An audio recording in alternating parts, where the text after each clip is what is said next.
Welcome back, everyone, to the Founders Only podcast. Today, I am so excited to welcome Marissa Levin. Marissa is a five-time entrepreneur, best-selling author, and globally recognized leadership expert for the past 30 years.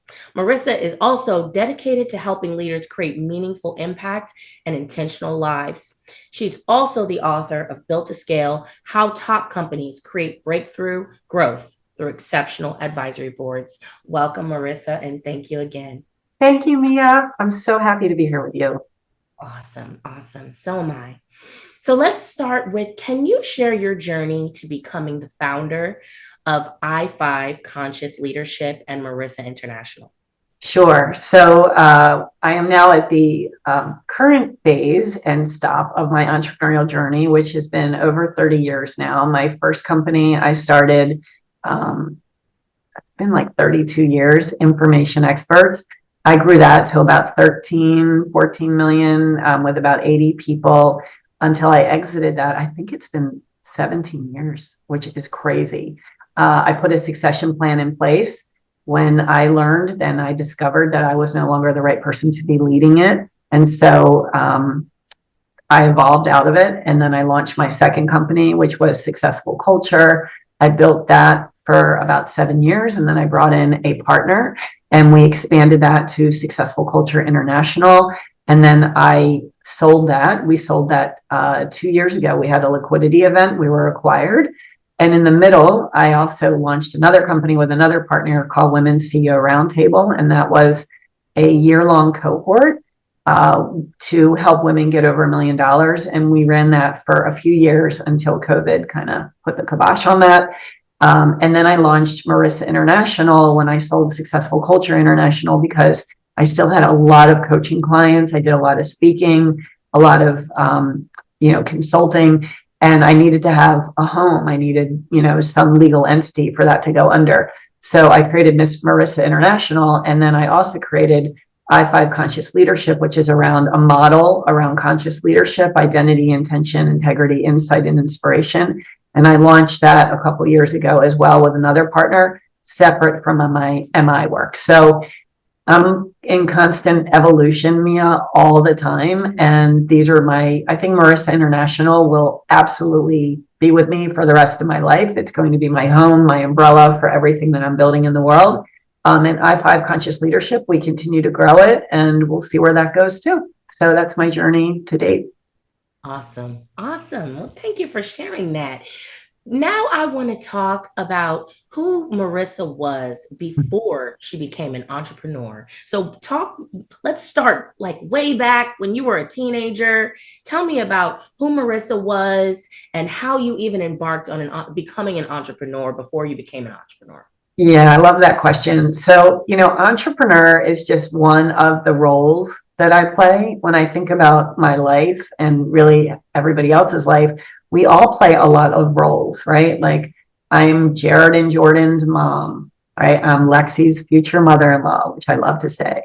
I am Don and Honey's daughter. I am Craig and Sandy's sister, right? I have all of these different roles that I play, and I was the CEO of many different companies, and I'm the CEO now of 2 different companies. And through all of them, the consistency is one thing, and that's me, right? That's my essence. And so who I am in all of those roles from the moment that I was born, that I took my first breath here in this lifetime, I am very much a free spirit. That's who Marissa is. I am someone who is incredibly creative, incredibly expressive, who gets energy from other people, who gets energy from lifting other people.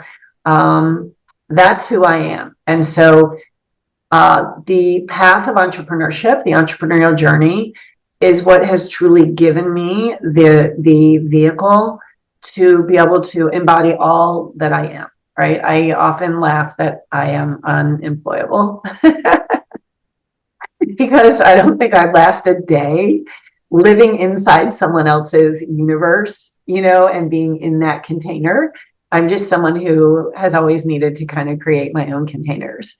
So but how I got to the entrepreneurial role and that journey is very interesting, because I graduated from undergraduate. My University of Maryland, where I got my undergraduate degree, go Terps, was in English with a concentration in Shakespeare. So that is not the typical entrepreneurial route, right?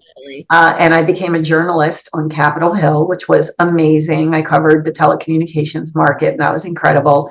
And I became an expert in the telecom market. This is going back over 30 years. So a consulting firm that had stood up to service the telecom market recruited me away. They hired me because of my knowledge in that industry.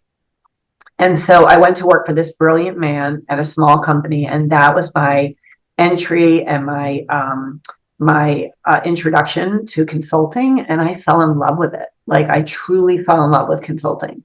And so I was in this environment, and it was really there where I started to kind of get that passion about, like, what do I want to do in the world, right? Like, I love to write. I love to create. I love to connect with other people.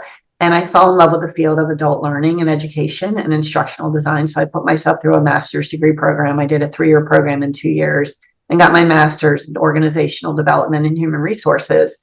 And then when I went to my boss at that company to explain what my value was in the market, I had gotten coached by a mentor who told me to put a business case in place.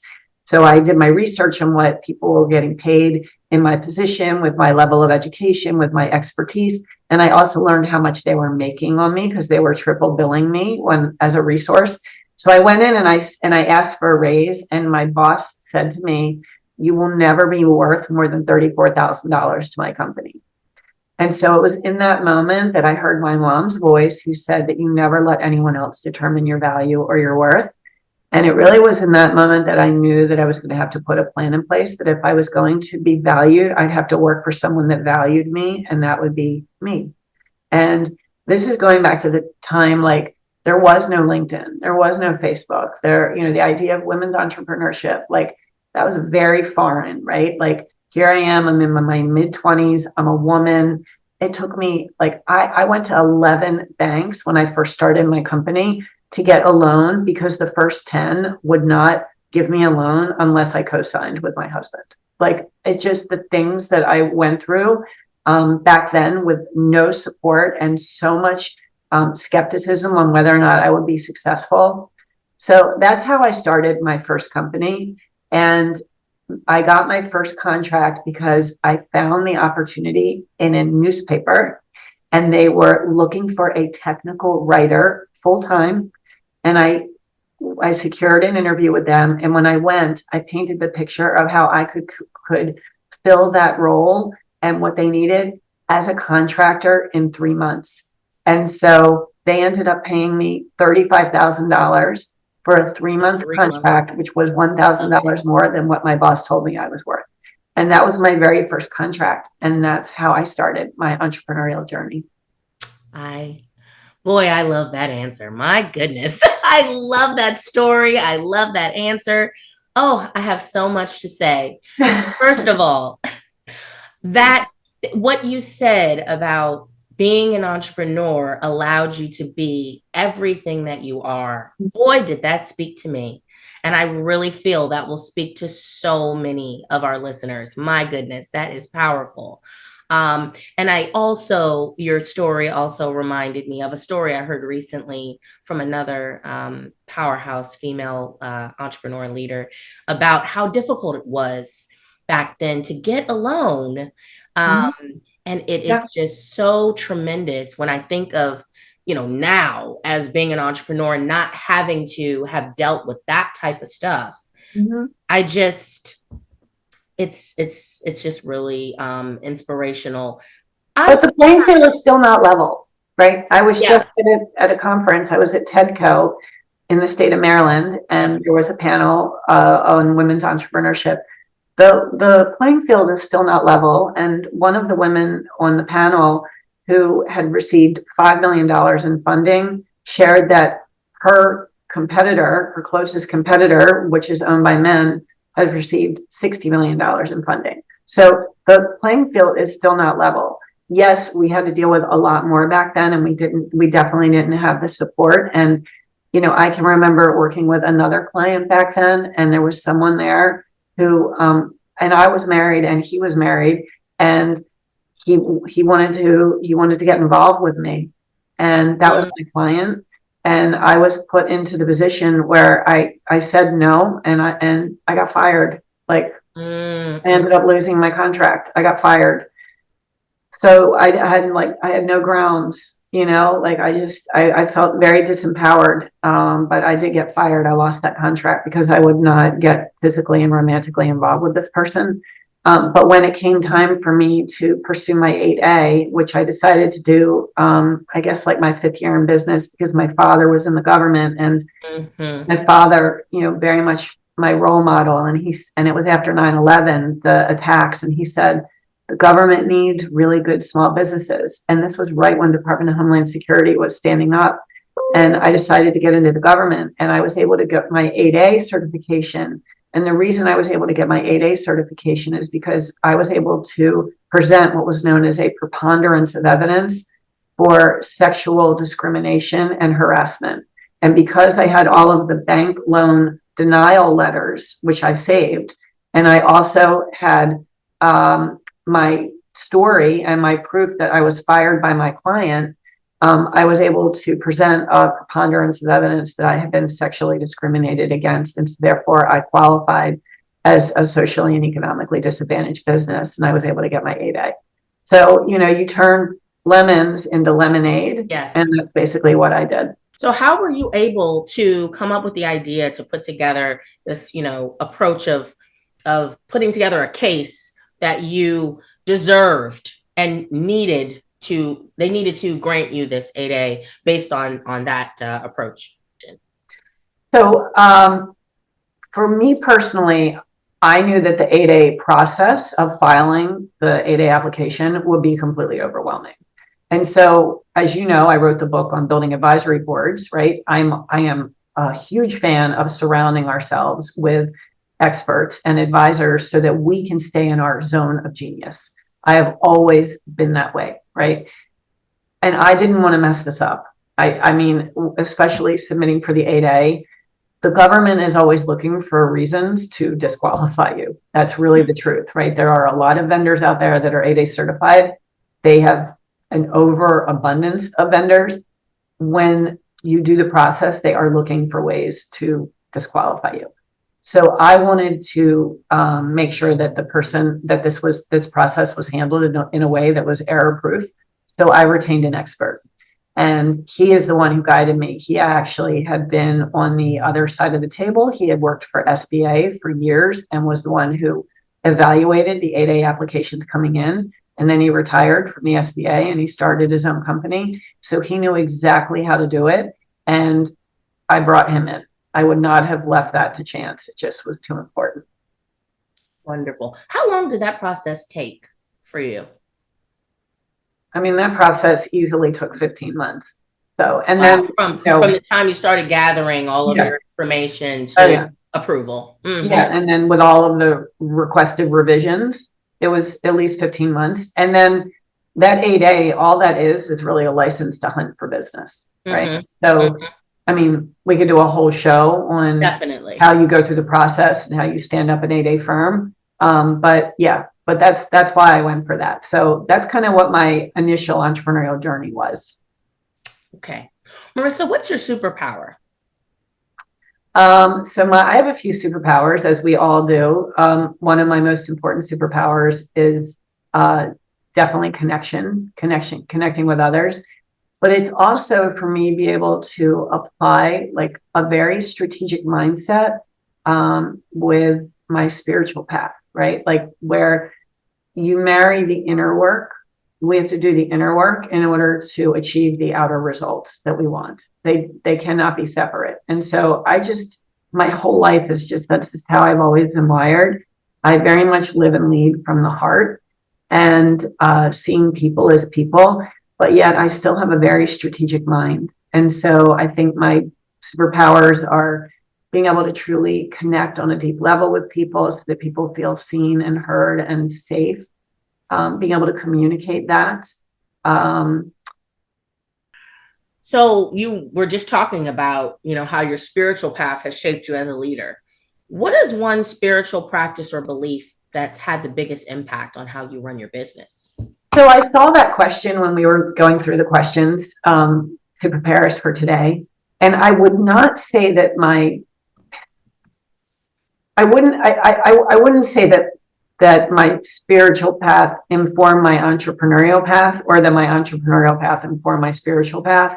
The way I move through life is that we're spirit first. Okay. So like you asked me, about the beautiful thing, like what I love about being an entrepreneur.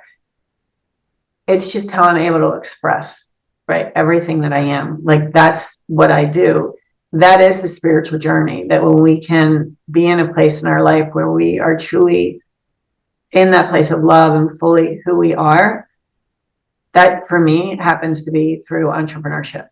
For other people, it might be through medical service, right? For other people, it is through law, right? For other people, it's through working at a grocery store. Like there are spiritual beings. We're all spiritual beings first. And no matter where you see anyone in their act of service, they are in their spiritual element in that moment. Like right now, you're in your spiritual element, right? You go to the bank teller, like they're in their spiritual moment. That's how life is, right? Like we are connected to our spirit when we are in a place of service. It's that simple. I love that. Did you ever have a moment, maybe an existential moment, where you were curious as to what your purpose in life was? Because it seems that you've truly found it. And I know that that's a process. I mean, it was for me, and it's something I personally only recently kind of really accepted. Did you have a moment where you knew that you had to work for yourself, and you had already gotten there, I assume, but how did you know, okay, I'm doing exactly what I was purposed to do? Well, we all go through this same trajectory that, we find ourselves independent and we need to get a job, right? Yeah. So we start out with a job from that place of necessity. I got to make money, right? I got to be able to be self-sufficient. I got to get off my parents' payroll, right? Like we all start there. Okay. Yeah. And then as we do things, we learn like this feels good. This fills my soul. I get more energy from doing this rather than it draining me, right? And then if we're lucky, that moves into a career, okay? And then from the career, we kind of build ourselves up and we gain skills and we develop, we create professional credentials and things like that. And very much of our identity is tied to that, right? Because there's a lot of ego in that. So like that's the career piece of it, right? And then we're going to hit a place where we realize that we want more, right? We may have gotten the car and we may have gotten the house and, we may have gotten the promotion, we may have gotten the title, but maybe we feel a little bit empty, right? So that's where that calling comes in of like, what am I really supposed to be doing? Why am I here? And so I think for me, I just have always kind of like been in that place of seeking. My spiritual path has been extremely deep and varied from the time I was young. I was born Jewish and very committed to my Jewish roots, but I also started exploring Buddhism in my 20s. And so just going down the path of Buddhism and Hinduism and Taoism, all of that alongside of my Jewish upbringing, really for me kind of opened up a lot in terms of like, the material path is not the answer. I've never ever been on the material path. I mean, ever. So I don't know if I'm answering your question, but yeah. I mean, basically, you're go ahead. I think for me, yes, knowing what our purpose is, if we can listen to our heart and peel away all of the stories that we have accumulated or that have been thrust upon us, over our lifetimes, the purpose will be very loud. Yes. What I hear you saying most impactfully from what you said just now was you have to seek it. That's really what you do have to seek it. Yes. If you want to find it, you have to actively be seeking it and looking for those opportunities to make a connection between how you feel and what you're doing. Exactly. Yeah. Great. Okay. Your scale framework transformed your self-funded business into a multi-million-dollar global enterprise. What specific breakthroughs did your first advisory board help you achieve? Oh, wow. So, yeah, we were a maybe $1 million business or a 2 million. I don't even know. We had maybe done $4 or $5 million when we put in the board, I think. But it definitely transformed my business. So I developed, it took me a year to develop this framework. And what I learned was, and in my book, I have the quote that says the beginning is the most important part of the work. What I learned is that it is so important to be intentional with what I call your wholes and goals of the organization. So you want to align your wholes, your goals, and your roles. And so that's what I did. And I was really intentional and specific to make sure that the people that were around my table were aligned with our values, our mission, our vision, the products and services that we were providing, the customers that we were serving, and then also how I wanted my advisors to show up. So I knew that I needed them to be available, not just from meeting to meeting, but I also wanted them to be integrated into my business. So I wanted them to be kind of mentors to my next level down. And so knowing that, because I did all that work up front, the way that the board transformed my company is that I was able to leverage it in ways that probably most people don't do, right? Yes, they were able to open doors for me. Like one of my advisors was a former chief procurement officer at Department of Treasury and Department of Homeland Security. So he was able to walk us into opportunities that never would have even been listed anywhere. We obviously had to win the work. We had to demonstrate our qualifications, but we never would have gotten those opportunities without the board. I had another board member that was an expert in the finance sector, and he ran a procurement process for me as a board member to help me select a vendor that we would outsource our accounting and finance to. I never would have known how to do that. I had another board member that when I had the company before the board, I think at the height, we were running 75 projects. It was literally like the wild, wild west.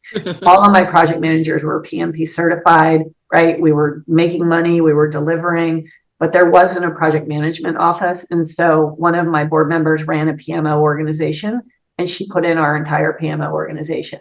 So these are ways in which we were able to leverage the board in very creative ways and transform the company in monetary value in terms of the contracts that we got, but also in terms of the way we operated, our process, our infrastructure, our people. We really were able to cascade the value of the board throughout the organization because we were so intentional in who we selected up front. And how were you able to identify? Let's talk about that first advisory board. Mm-hmm. How did you identify some of the people you just mentioned and connect with them and present this opportunity? So in the select phase of my model, it stands for select, compensate, associate, leverage, evaluate, evolve, and exit. In the select phase of my model, I was just super methodical. I did a full SWOT analysis. I looked at my organization, where our holes and where our goals were. I knew what agencies that we really wanted to expand our footprint in for the government. And so I leveraged my networks. I had an advisor that had a company that probably was 3 times the size of mine.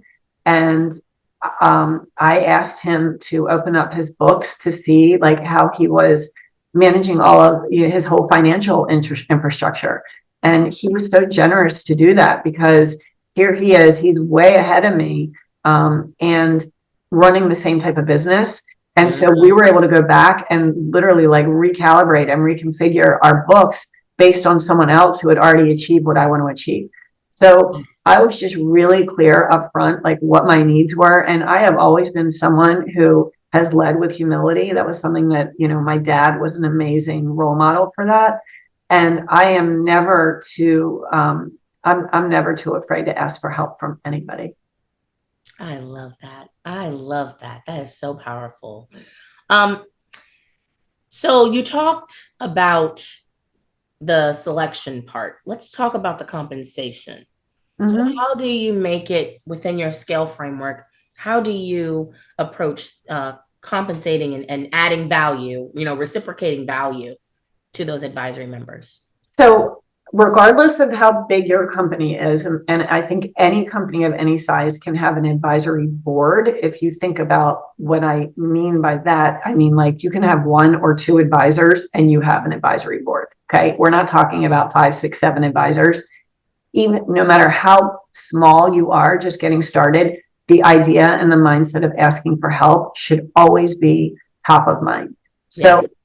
Regardless of how small you are, it's important to pay your advisors something just to show that you have skin in the game, to show that you believe in yourself, that you're invested in yourself, and that you value the other person. It doesn't matter. It's not the amount, okay? It's the token, it's the symbolism, right? It's the action. That can always evolve and change, but it's important to show that you put skin in the game. So there's 3 types of ways that you can compensate. There's cash. Obviously, I will always recommend that first, because then you are budgeting for this, right? And you're staying within your own financial constraints. There is creative ways of financing. Like, for example, I had an advisor who was on the board of a group called nonprofit called Network for Teaching Entrepreneurship. And he said to me, I don't need your money, Marissa. He goes, but what I need is you to be in the classroom with the students who we are educating. And what Network for Teaching Entrepreneurship did was it worked with the most at-risk, marginalized populations in high schools to be able to show that entrepreneurship was a vehicle for self-development and independence. And so he said, I don't need you to pay me, but I need you in the classroom mentoring. I need you judging business competitions. I need you at the gala. Like, he needed me to be present within the organization as opposed to paying him. And I was like, that's such a win-win-win. I would be happy to do that. I had another advisor, a government contract, a former government official who retired. And he said, I don't need your money, but I need your services because I need a website, I need a brochure, I need marketing collateral, I need a logo. So that my company did that. And so he didn't even want us to pay him. He just wanted us to do his marketing for him, which was wonderful, right? So those are creative ways in which you can kind of provide value to your advisors. And then the third way, which I do not recommend at all, is to provide, stock or equity, because it's very easy to give something away when it has no value, but your business is going to continue to grow. And you're going to want to keep that equity for partners, for employees, not for advisors who are very, very part-time and who will likely roll off at some place in the future. So in my book, I talk about how you structure that if you feel that that is a last resort, giving 1/2 to 1/4 of 1% of equity, no more than that, to the board member, and making sure that there's a restricted stock agreement in place so that you can get it back in the event that they roll off. So, I mean, for me, I really looked at my advisors as an extension of my company and my extension of my brand. And I made sure that they were fully integrated into my organization. And that's what the A is for in the model, associate. I associated them into my company in every way so that they were an extension. So great. So great. Those are golden nuggets, you guys. Definitely watch this section. Okay. Your joyful leadership model is such a refreshing take on leadership. What inspired you to create that model, and how did you define its core principles? So I'm bringing that to the world now. And that everything about that, again, is really intentional. The reason I was called and why I created this model is because, I've done this now for over 30 years, 3 decades, and leadership is hard. Entrepreneurship is hard. And so what I have learned from working with thousands of leaders across hundreds of organizations and building my own companies is that there are a few components that take the chaos out of it. Okay. So the principles, which are your values, mission, and vision, these are the core elements of your business. They are your moral compass, your North Star, your guidepost, right? Those are your values, your mission, why you exist, your vision, where you're going. Those are your principles. Okay. Then you also have your processes, right? You need to have strong processes. We've all worked with businesses where their website looks great. They've got great marketing. They got great follow-up. You get inside, you open up the hood, and it's like a mouse running on the wheel, right? Like they do not have their act together and it's chaos. So processes are going to take a lot of that chaos out of the function of building and running a business. Okay. Then you have your people. I mean, obviously, your people are your most important asset. They aren't just a human capital asset. They are your most important element of your company. So being super intentional about the people and selecting them, like whether it's for the advisory board or whether it's for internal positions or whether it's your vendors and your partners, just being so intentional around the people that are surrounding you as you build your business. Okay. Then you have presence. Okay. Really important to make sure that the leader is present with their people. Okay. Really, really important that they are present with their people. And in my training on this, I talk about what that really means. Perspective, so important, because the way that we see anything, it affects everything that we do. So perspective also is very important for a joyful leadership journey. And then the last one is play. And I am someone who works hard, but I play hard and I love to play. And this was always part of our culture. We actually had a good times committee, a GTC, where play was a line item in our budget. And we had a lot of play in our company. And that provides room for connection, taking a breath, creativity, innovation. Just, you need to have fun, right? There needs to be an element of fun in everything that you do. Even in remote cultures, there are ways in which you can create that. So those were my elements of the joyful leadership model. And I recently did a webinar for about 100 leaders on the joyful leadership model and how it creates a culture of joy. And I asked the question at the end, which one of the 6 elements really resonated with you? And they were all over the map. Like some people were like, oh, definitely the principles. So many people that picked play. And I loved that. So I loved, like, they were like, this is exactly what leadership needs. Yes. So I just was really called to bring this, and I'm going to be creating mastermind groups around it and group coaching and, education programs and a community around living and leading with joy. And this is just like what I feel like I'm meant to be doing, getting back to purpose. How do you how could someone find out more about this specific model and your what you're going to be doing in the future with it? So Marissa International has some information on it. I do post a lot about it on LinkedIn and on Instagram. So I'm getting the word out. And I also have a newsletter called The Joyful Journey. So I would love for people to join that. They can go to my website and sign up for it. My LinkedIn newsletter is called Joyful Leadership in Life. And I post, again, like I am very much the intersection of the spiritual path and the strategic path. And all of my messaging is around that, right? We have to do the inner work in order to fulfill the outer vision. They are one and the same. They go together. And so, as below, so above, as within, so without. And so all my work around leadership will always have to do with the spiritual nature of who we are as humans. So let's talk about your LinkedIn. So you've grown your LinkedIn following to almost 25,000. I think it's like 27,000 now. Yeah. Oh, wow. I Yes. know. Can you tell me about your content strategy for that? Sure. I don't really know if I have a content strategy that's that like deliberate.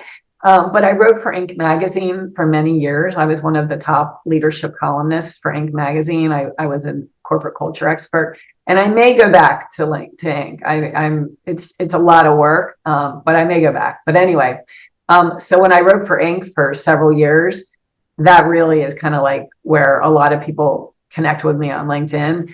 I don't like just randomly connect. I mean, I get a lot of requests. You know I have a lot of followers. I have a lot more followers than I do connections.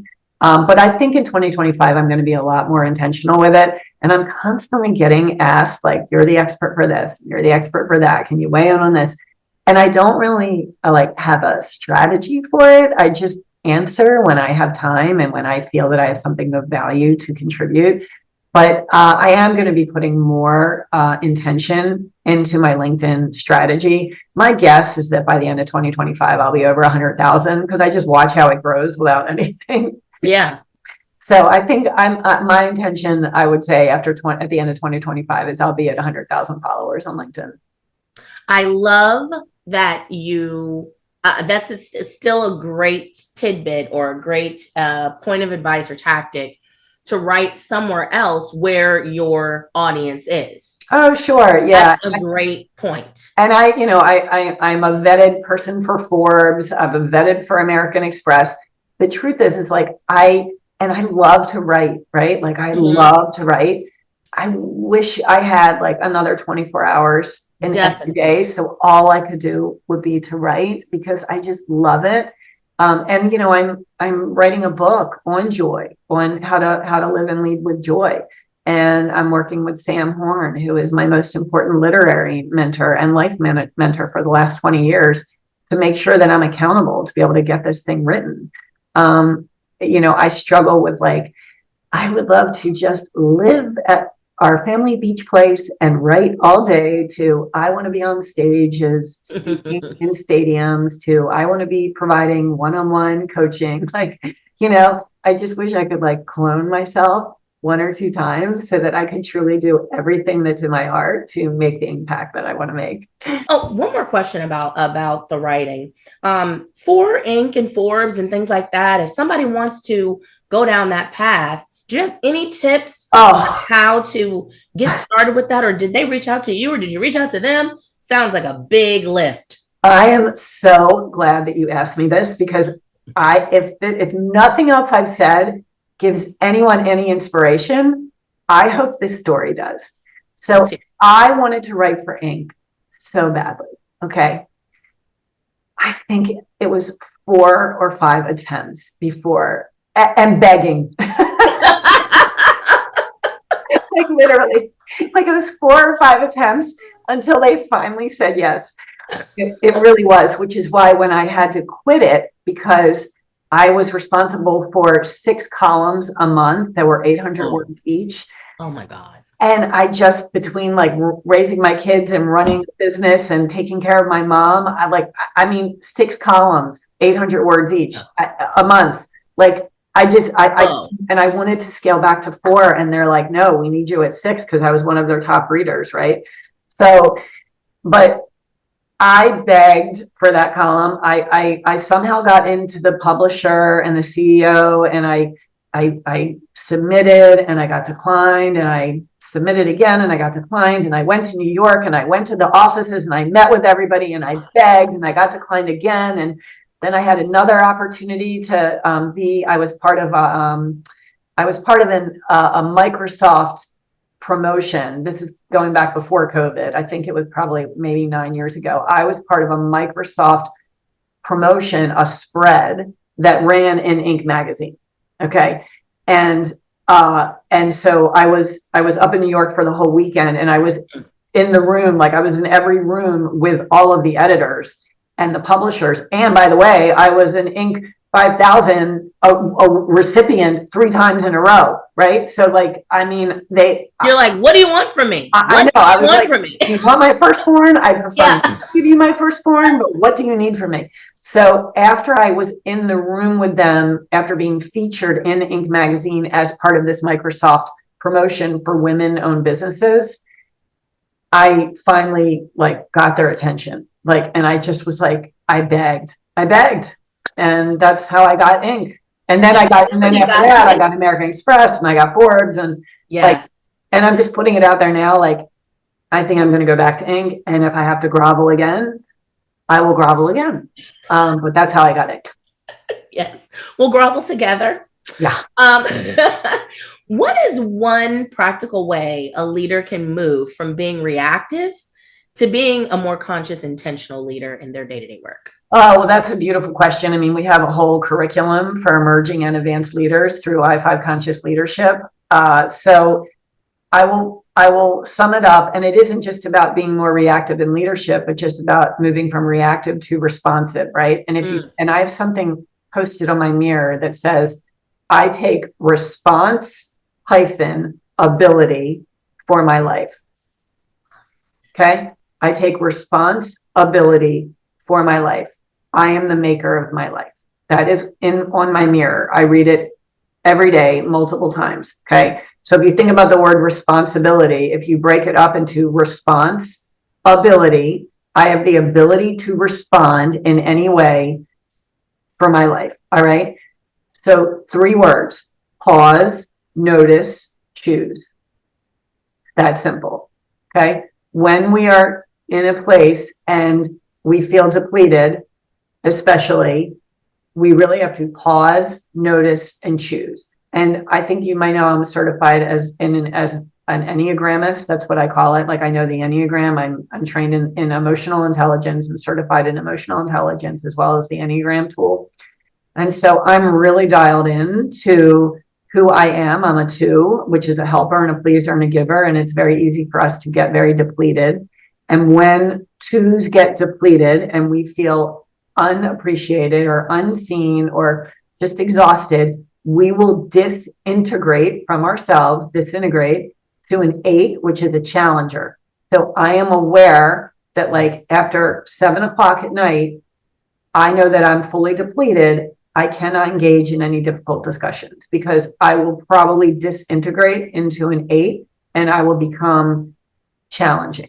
All right. So it's being aware of what your type is. For me as an Enneagram, I love the Enneagram tool, and knowing where I am on the EQ levels, right? And what parts I have to work on there, and just being very mindful of how I'm showing up and always taking ownership for how I feel. And that's something that's very important, that we often say, you made me feel this, or you made me feel that. That is giving our power away. The only person responsible for how we feel is us, okay? Situations may happen in our life that don't align with our expectations or our desired outcomes. And therefore, they may leave a feeling within us that doesn't feel good. But in that moment, we can choose on how we're going to feel and whether or not we're going to decide we're a victim or a creator of our life.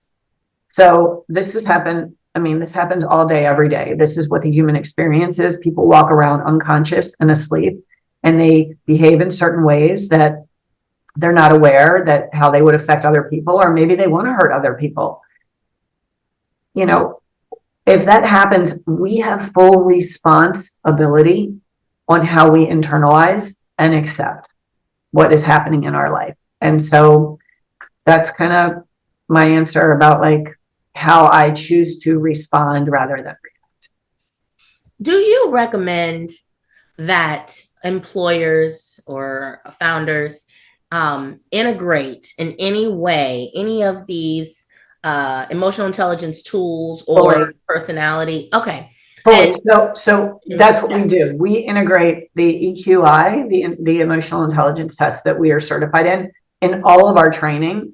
And it becomes the baseline so that people can understand themselves, because the I5 model is identity, integrity, insight, and inspiration, and intention. If you don't know yourself, you can't be connected to your identity. And so the EQI provides a wonderful baseline, and we do a 360 so that our clients can understand how other people are experiencing them from an emotional intelligence standpoint. And the Enneagram just provides such a wonderful insight into how we show up when we're at our least healthiest, our moderately healthiest, and our healthiest from an emotion standpoint. So all of this type of self-awareness is the most important thing to be an effective leader. You must know yourself and how others are experiencing you in order to be effective. Oh, love that. I 100% agree. Self-awareness is right up there at the top of being able to manage and grow and scale a business. I always say that it's impossible to grow a business without personal growth. Like personal growth and business growth, they're just so intertwined. And if you only focus on one and not the other will fail. An organization's consciousness will never rise higher than the level of consciousness of its leaders. 100%. Yes. And I love when you said in the beginning of the interview, you talked about how you noticed that you were no longer the best person to run that business. And so you had to go ahead and find a successor. Yep. So where can people find you on social, Marissa? So LinkedIn, that is really where I put the most valuable content, Marissa Levin 1. And then also find me on Instagram, Marissa Levin Official. I don't really do much on Facebook. It really is LinkedIn and Instagram, and they can go visit Marissa International to sign up for my newsletter and to contact me there. Awesome. Well, thank you everyone for joining us today. And thank you, Marissa, for joining me today. Such a pleasure. Yes. Thanks everyone. Bye.